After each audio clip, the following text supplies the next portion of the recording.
ABC One Television. ABC One Television. ABC One Television.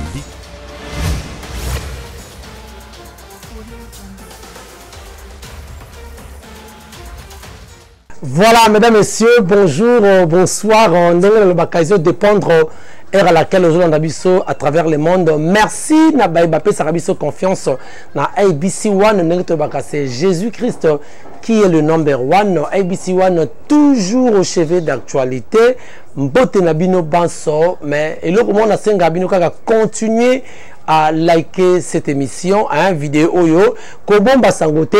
Pesa yango baenio so oyo bazana besoin yango en tout cas pour que ba rater aucune actualité, aucune nouveauté na chaîne Nabino ABC One ndenge to sakabino to pesa ka ba information vérifiable. Alors bande ko balobi bande ko balandi plutôt l'actualité dominante ezali kaka oyo ezali qui marche.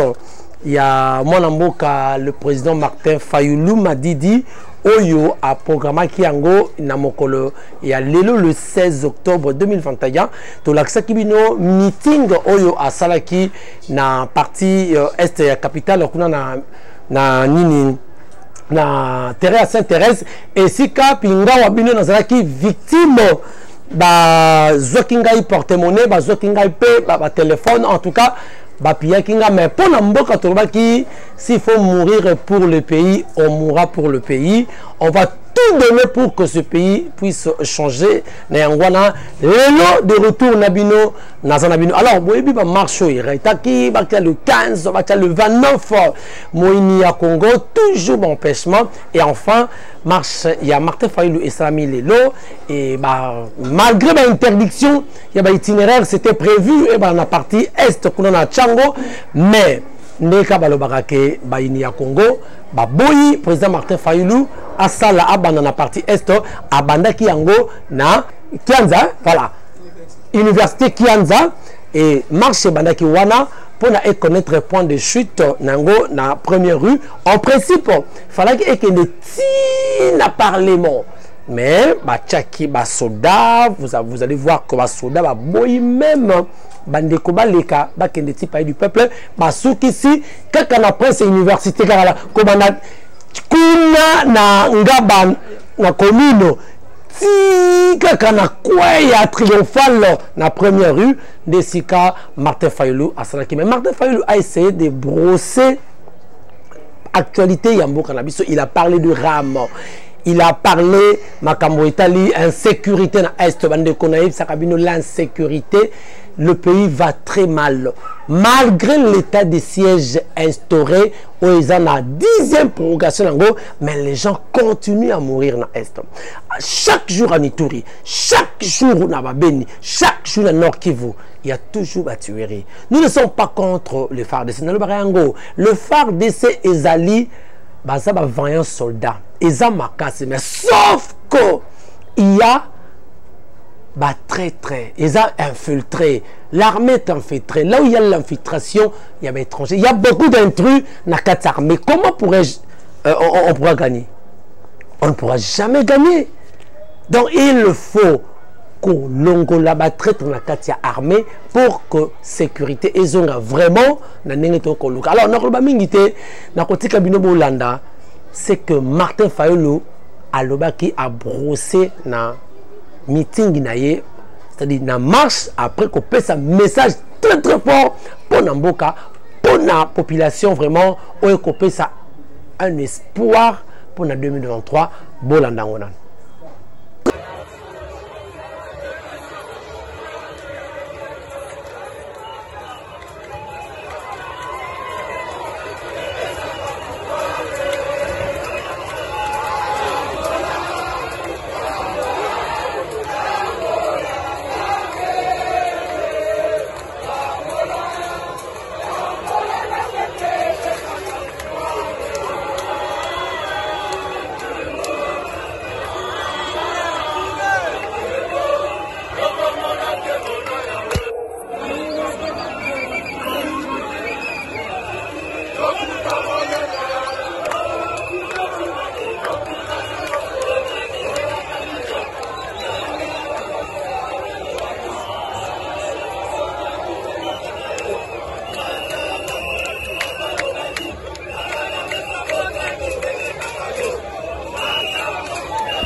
kolanda yango tosameli mpona tata mosantu oyo azali kopesa ye makasi akopesa libota na ye makasi apesi mama na biso ndenge mpe atamboli na biso apesi ye makasi ekende na biso liboso okombo ya tata ya mona mpe molimo mosantu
Pardon,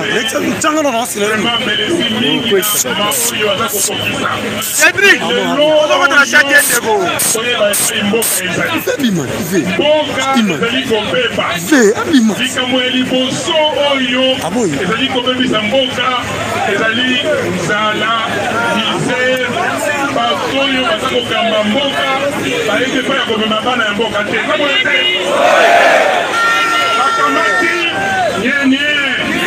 akamati na misère wana baye kokotisa na biso likambo ya rap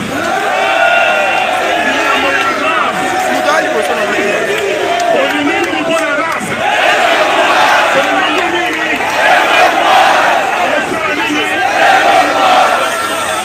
tolobi na bango balongola ram noki toyokani balongola yango mpo ezali moyibi ezali escroquerie.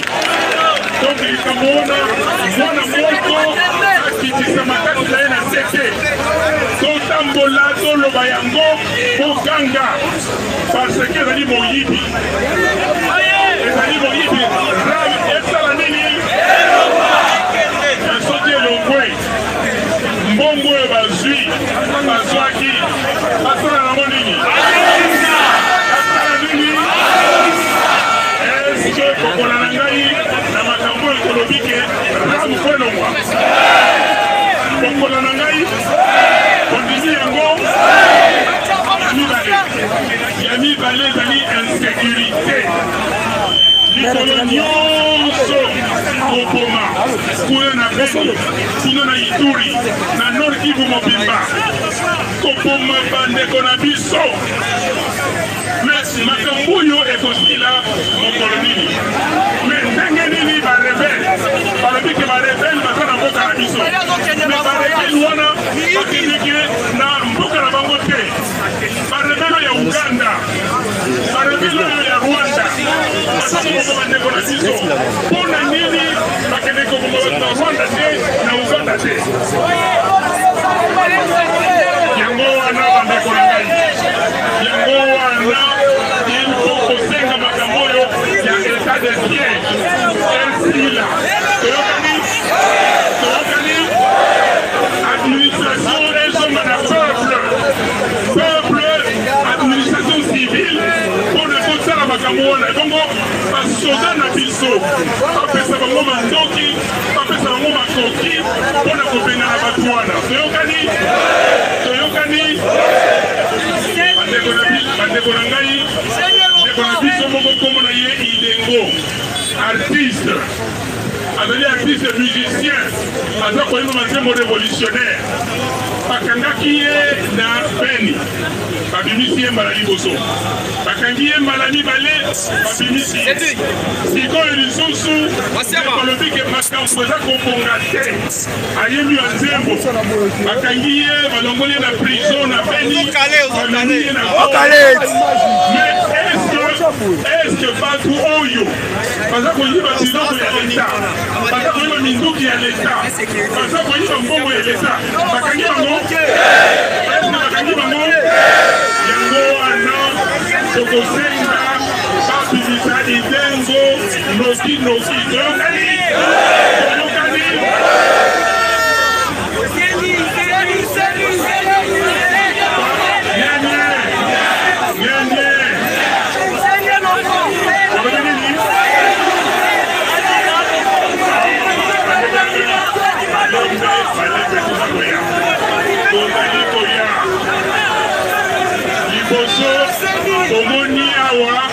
Premier ministre Moses Pamatite parce que ça mon amour grippe. Ok? Donc on a 5 excuses pour l'aller à tirer la voiture tout ça pour la moyo yo à la moi grippe. Mettez-les ma boko.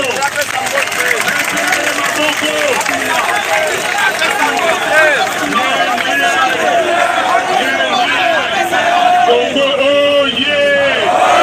Congo oh yeah. Est-ce que Congo Kabiso? Kamulaboka na biso ala kosenga na bino mpona tomati kuna te soki namataki kuna na yanga natelema nafukami mpona kosenga lisusu na bino surtout na nzambe mpona ekolo na biso etikala na bomoko ekolo na biso etikala bo wana ekolo bo ekolo yango komona yango nini bandeko na biso bakongolais na bakongolais oyo bazana na diaspora bazali kozala makasi bazali kolela bakosala misala kotina mbongo awa mpo baninga bandeko babonga balia malamu balala malamu me baza komona mpasi kuna na mosala bakosala misala nyonso petela bandeko na biso ya diaspora maboko makasi kopesa bango bokasi nyonso nzambe abatela bango apesa bango bokasi mpona kokontinue misala bakosala mpona mboka na biso eza boye te bandeko soki tokomi lelo boye bapauvre tokomi lokola bana etike mboka kitoko mboka monene mboka bato ebele mabanga ya talo mai zamba nyonso ezali me tokomi boye mpona nini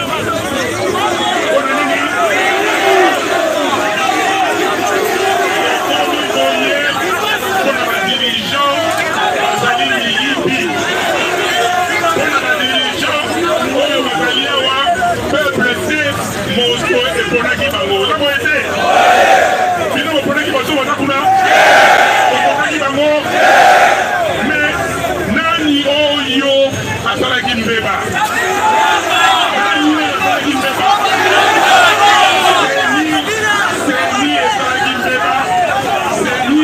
fabriquer ba chiffre oyoke yango te bandeko oyo babimisaki ba chiffre bakatholike babimisaki ba chiffre oyebi yango te bayuda azoki combien mais moi ma bilo ezali malamu ça c'est bien 62%. mais seni wana eke kofabrike ba chiffre okondima lisusu batia bato na seni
seni oyo lobi ekosala mosala malamu oyo lobi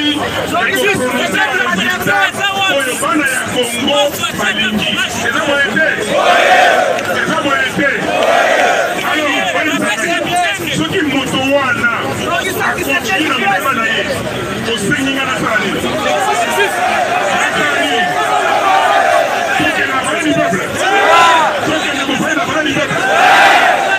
tolobi boye komibongama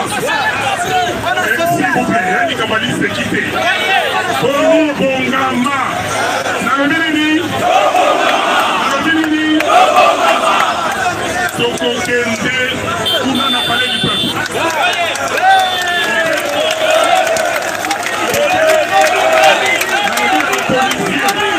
mokolo wana bamekateke batungisa bana ya mboka ezali mpo na bomengo ezali mpo na mboka na biso ekende liboso eza boye te nalobi boye solution ezali tala bandeko na bato otambola na kimia nyonso kaka mwa foko toleki na limete me wana bocomprendre ce n'est pas grave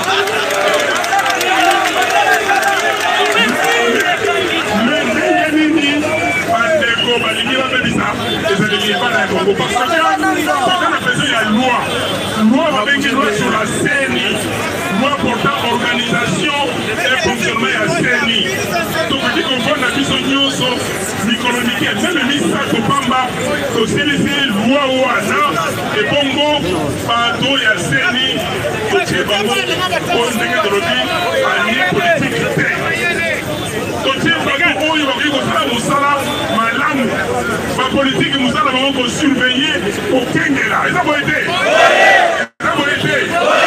yango wana moto elingi la paix moto elingi mboka ezala kimia moto wana po asenga mwa wana bati yango mwana ya batu otikombo mutu boye eza likambo ya moto te eza likambo ya kombo boye te songolo zingani pakala kuna fulani te eza likambo ya loi mwa wana batie baye politike motoba na kati ya biro ya batu sambo bongo bapolitiki motoba wana na ye moto yo président ata batiseki nde natindi ye akosala nini na bapolitiki wana eske akokoka bango lobi oyo elekaki eske nanga akokaki basengezi asali makambo nyonso apesi na nyanga alobi yoloba eza boye te ye nanga nayoki akomi kotambola mpe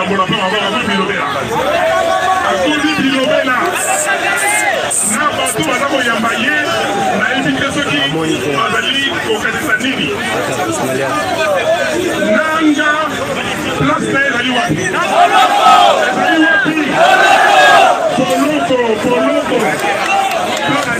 poloko abebisi esaleli ya bana ya mboka soki lelo na Ituri toza na makambo toza komona insécurité soki lelo na Nord Kivu na Sud Kivu toza na insécurité ezali mpo na nanga parce que nalobaka boye soki nafandi na kiti ya kimokonzi eloko ya liboso nakozwa kao militaire oyo tobengi kankokolo namemi yango na Beni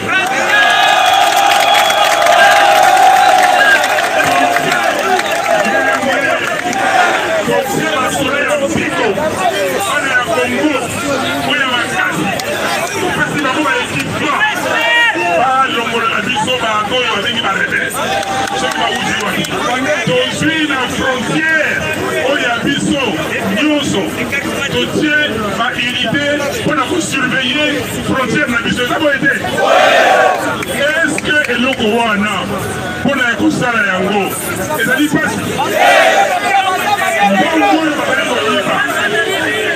mbongo oyo bazali koyiba soki batiaki yango na makambo wana nde esila te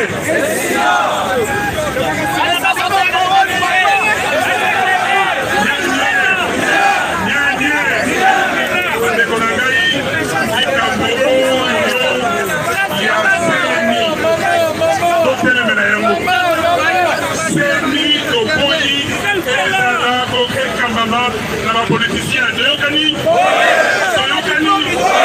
Seni kabamana politicien te. Ozala sima ya basambo na bapasteur oyo balobi ke baboyi likambo wana. Oyokani? Oyokani? Nyenye. Nyenye. Ezali esengo to esengo te. Ezali esengo to esengo te komtunani boye. Esengo to esengo te.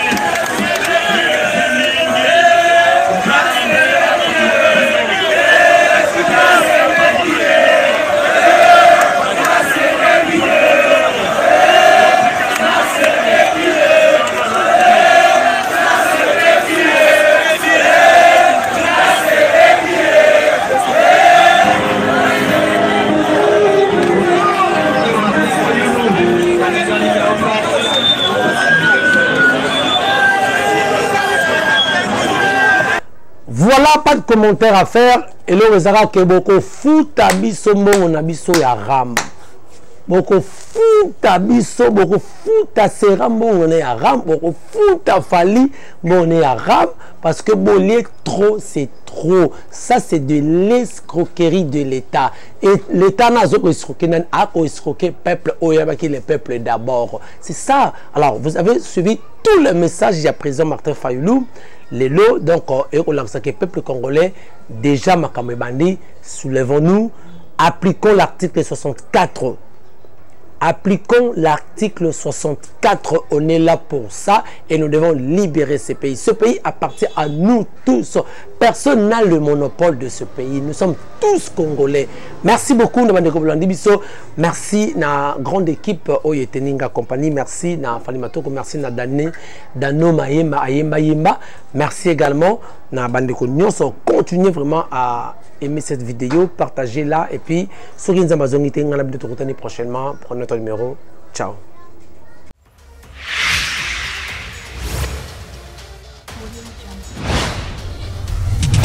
ABC One Television. ABC One Television.